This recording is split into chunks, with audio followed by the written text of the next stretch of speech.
Bonjour et bienvenue à cette édition dont voici le sommaire. L'hygiène corporelle est indispensable et concourt au maintien de la santé. Comment prendre soin de son corps afin d'éviter la mauvaise odeur? Précision à suivre.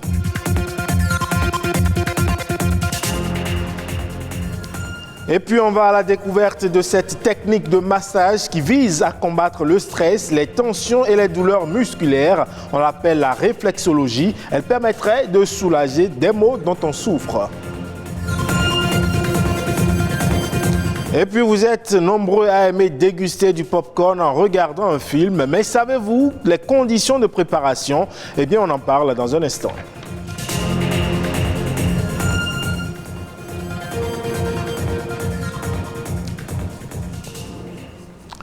Bienvenue à vous, si vous nous rejoignez. On ouvre ce journal par cette nouvelle brève concernant cette maladie chronique méconnue et stigmatisée en raison des stéréotypes qui l'entourent. La schizophrénie, c'est une maladie du cerveau qui affecte la pensée, les sentiments et les émotions. Elle se traduit souvent par un dédoublement de la personnalité, des difficultés à différencier ce qui est réel de ce qui ne l'est pas et peut-être la conséquence d'une expérience traumatisante vécue pendant l'enfance. En cette journée dédiée à la schizophrénie, l'accent est mis sur les causes et les manifestations de ce trouble qui touche 1% de la population à l'échelle mondiale. On parle à présent de l'hygiène corporelle essentielle pour se prémunir des infections et limiter le risque de prolifération des germes bactériens. Plus qu'une source de bien-être, eh bien, se laver les mains régulièrement, se brosser les dents, prendre soin de ses cheveux et de sa peau sont des habitudes capitales pour être en bonne santé.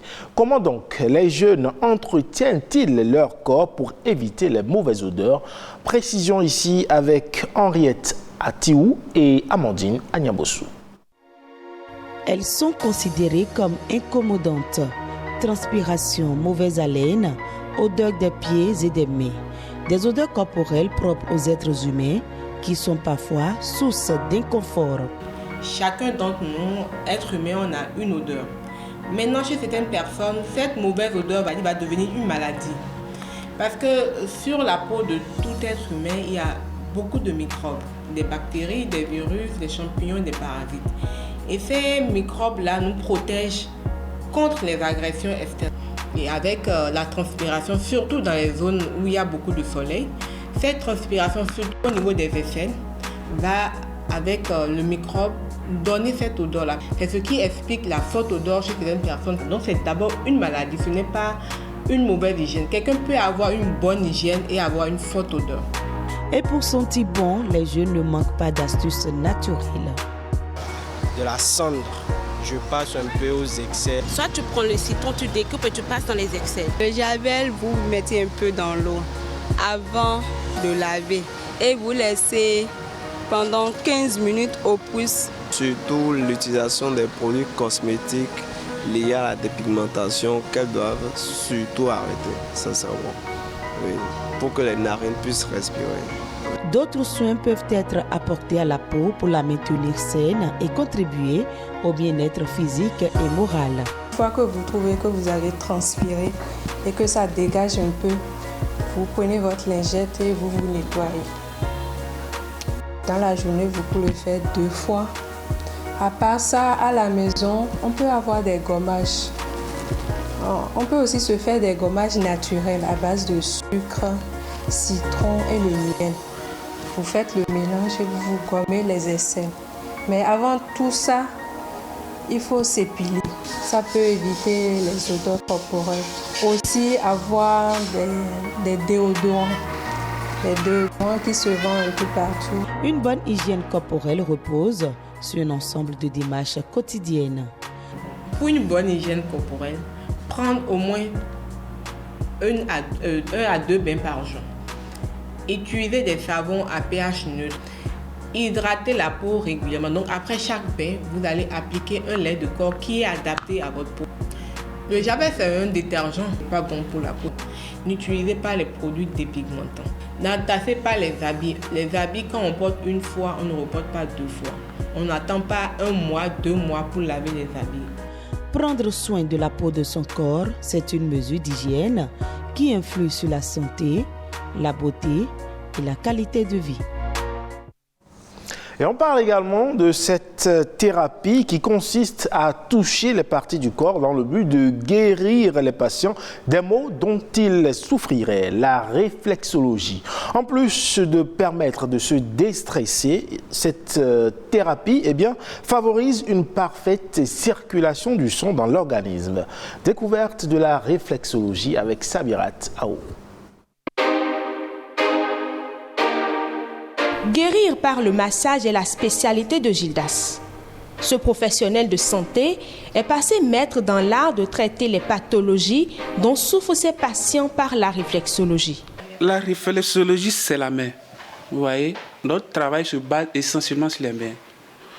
Chaque partie du corps ou chaque organe a un point au niveau des plans des pieds qu'on appelle zone réflexe.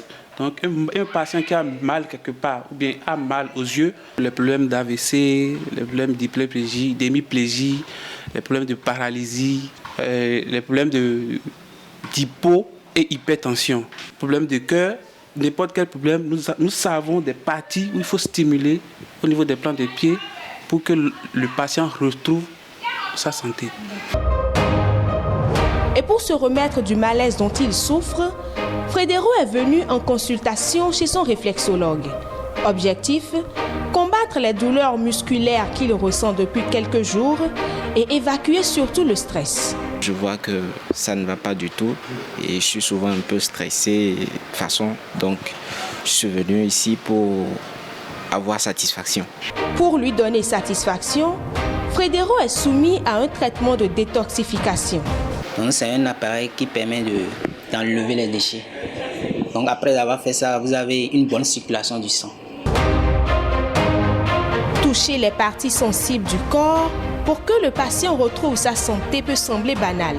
Pourtant, Gildas et ses collaborateurs ont l'art d'offrir aux patients des séances de massage à l'aide des produits spécifiques, notamment des huiles essentielles. Mais attention, la réflexologie plantaire est déconseillée en cas de troubles cardiaques sévères et durant le premier trimestre de grossesse. On change de registre à présent pour parler du pop-corn, cet aliment qui régale petits et grands.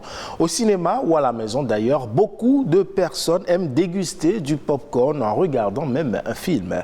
Cette habitude est-elle bonne pour la santé? Saviez-vous par exemple la façon dont les pop-corn peuvent influencer votre santé? Patrick Zimboedo, nutritionniste, nous dit tout à travers cet élément.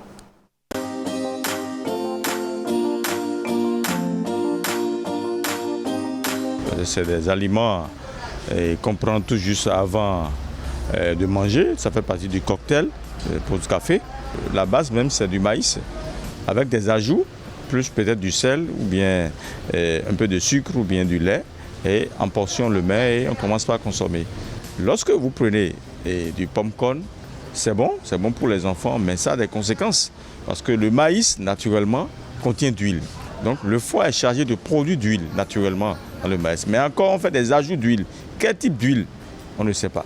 Et encore du lait. Le lait, nous avons une protéine qu'on appelle caséine qui se retrouve dans le lait. Et quand tous ces éléments se retrouvent, peut-être chez d'autres personnes, ils prennent du popcorn avec des boissons glacées. Et là, ça peut provoquer la constipation. Vous avez les valeurs nutritives à l'étape fraîche. Mais quand il s'agit de la transformation, même jusqu'à ce que le maïs même qui transforme popcorn, il contient toujours les valeurs nutritives. Mais au cours de la transformation, parce qu'il est passé dans une transformation, dans une machine, donc là, ça va être des aliments transformés. Et l'aliment a été transformé. Et quand c'est transformé, on n'a plus de nutriments. Parce qu'on cherche les nutriments à l'étape pure, à l'étape fraîche. Mais à l'étape transformée, ça devient une source négative pour l'organisme. Donc on n'en a pas besoin de trop. Peut-être les enfants peuvent consommer pour retrouver leur poids. Parce que chez les enfants, la transformation est rapide, la digestion est rapide, le métabolisme est rapide. Mais chez les personnes âgées déjà à 40 ans, peut-être en petite quantité, accompagné du jus d'orange ou bien du jus de pamplemousse ou bien de l'eau tiède. Certes, c'est bon à voir, c'est joli dans un sachet, mais le contenu, le contenant, c'est ça qu'il faut voir. Ça contient quoi? Ça m'apporte quoi? Si ça apporte du bourratif, ça veut dire que ça ne me sert à rien d'en consommer. Quand il y a l'huile, les sucres, ça c'est des éléments toxiques pour l'organisme. Donc c'est des bactéries, on crée des bactéries comme ça dans nos tubes digestifs, dans nos intestins. On ne prend jamais du popcorn cru, au moins de l'eau minérale ou bien de l'eau simple pour accompagner avec. Le numérique est la source de grands progrès dans le monde. Mais ce que vous ne savez pas, c'est que son accélération est préoccupante. Aujourd'hui, 19 mars, c'est la journée mondiale du Cyber World Cleanup Day. Selon certaines données, le numérique serait responsable de 4% des émissions de gaz à effet de serre. Toute chose donc qui donne son sens à cette célébration. Une journée de sensibilisation à l'empreinte environnementale du numérique par l'action. L'objectif est de générer une prise de conscience globale de l'impact environnemental du numérique. Elle sensibilise donc au numérique responsable en partant d'une action simple, nettoyer ses propres données. Et dans la suite de cette édition, Arnaud Adadia nous propose ici un condensé de l'actualité de ces dernières 48 heures. C'est la Nation en bref.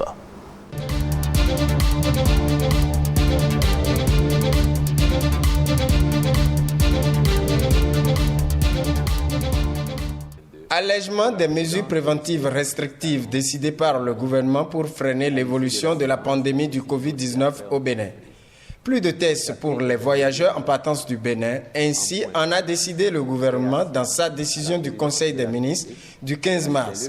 Les autres décisions comme la fermeture des bases et lieux festifs ainsi que la suspension de rassemblements sur les places publiques sont levées. Toutefois, la rigueur doit être maintenue quant au respect des mesures barrières. Par ailleurs, recommandation est faite pour la poursuite des vaccinations. Les responsables de l'association Le Droit des consommateurs et la présidente de e-marchand du Bénin se sont prononcés sur la question des 5% de taxation appliquée par l'opérateur GSM MTN. Profitant du 15 mars, journée des droits du consommateur, ils ont salué les efforts ayant abouti à l'arrêt des prélèvements et invité le gouvernement à revoir à la baisse la base taxable de certains produits de première nécessité par rapport à la cherté des denrées de première nécessité. Les centres d'état civil de l'Atakora seront bientôt plus opérationnels. Ceux de Materi, Kobli, Tangueta, Bukumbe et Natitengu ont reçu chacun leur lot d'équipements pour l'état civil. C'est un don des Nations Unies qui vise à rendre les 10 centres plus dynamiques pour le développement du Bénin. Enfin, environnement, pour le traitement des eaux usées domestiques au Bénin, l'université d'Abomey-Calavi vient de trouver une solution. C'est le résultat des recherches des laboratoires des services techniques de l'eau de l'UAC qui s'est inspiré de la technologie canadienne. Le recteur de l'université d'Abomey-Calavi a promis d'ores et déjà d'envoyer des Béninois au Canada pour un perfectionnement dans le domaine.